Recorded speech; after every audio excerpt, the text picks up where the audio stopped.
Journey into the collective unconscious.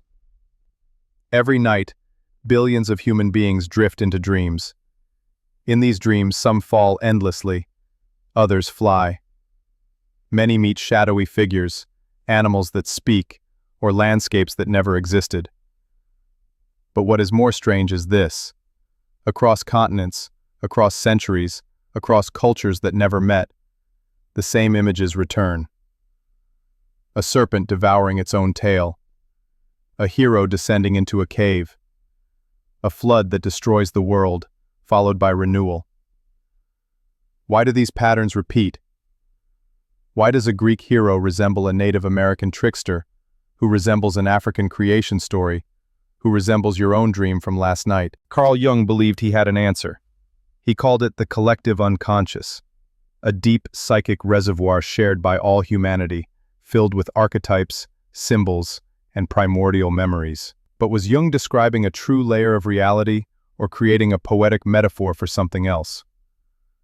To understand, we must explore neuroscience, psychology, philosophy, and ancient wisdom. We must descend into the deep river beneath the surface of mind. 1. The brain and the unconscious. Your conscious mind is only the tip of the iceberg. Beneath it lies vast neural machinery that you never notice. When you walk, your brainstem coordinates movement without thought. When you recognize a face, your fusiform gyrus lights up in milliseconds. When you feel fear, your amygdala surges before you even know why. The brain is layered like history. The reptilian brain governs survival. The mammalian brain adds emotion. The neocortex allows thought, language, imagination. Yet most of this operates unconsciously. Neuroscience calls it implicit processing. Jung would call it the unconscious psyche. Nowhere is this more visible than in dreams. In REM sleep, the brain activates the default mode network, weaving fragments of memory and emotion into symbolic narratives. Experiments show that people deprived of REM dream sleep suffer emotional instability. Dreams are not random. They are essential to survival. But why do we dream the same motifs?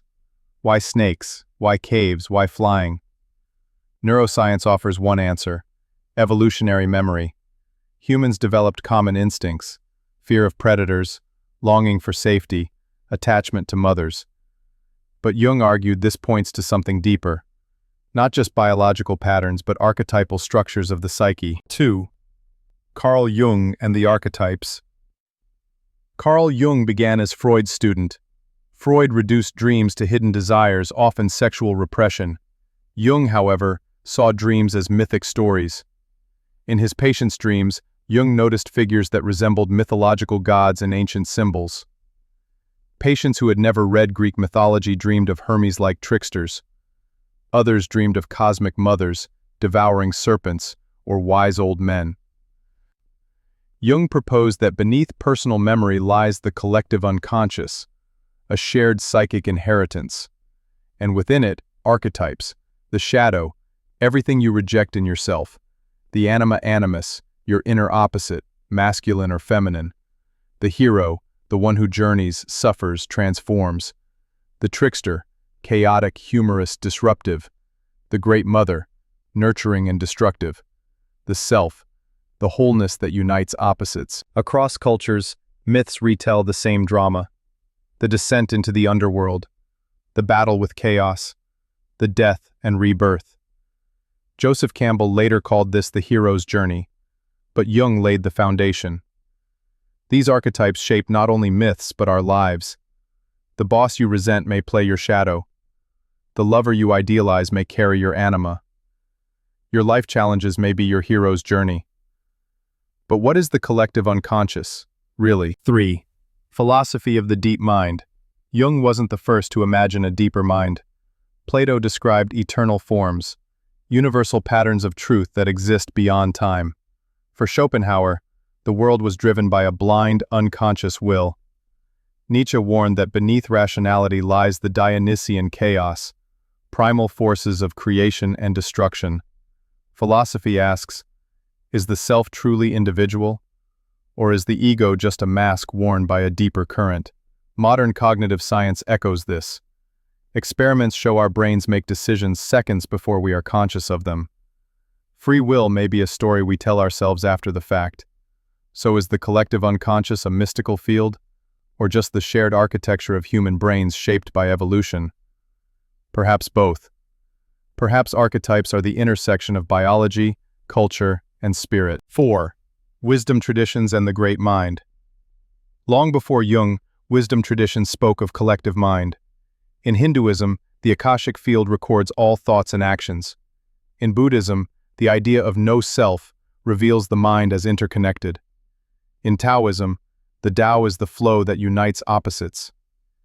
Indigenous Australians speak of the dream time, where ancestral beings dream reality into existence. These traditions suggest that mind is not bounded by the skull. It is relational, shared. Perhaps Jung rediscovered what ancient cultures always knew, that our inner world is part of a greater whole. 5. The collective shadow. But this shared unconscious is not only light. Jung warned that the shadow, when denied, erupts collectively. The horrors of the 20th century, world wars, genocides, ideologies, were, to Jung, eruptions of the collective shadow. On the individual level, the shadow appears in projections.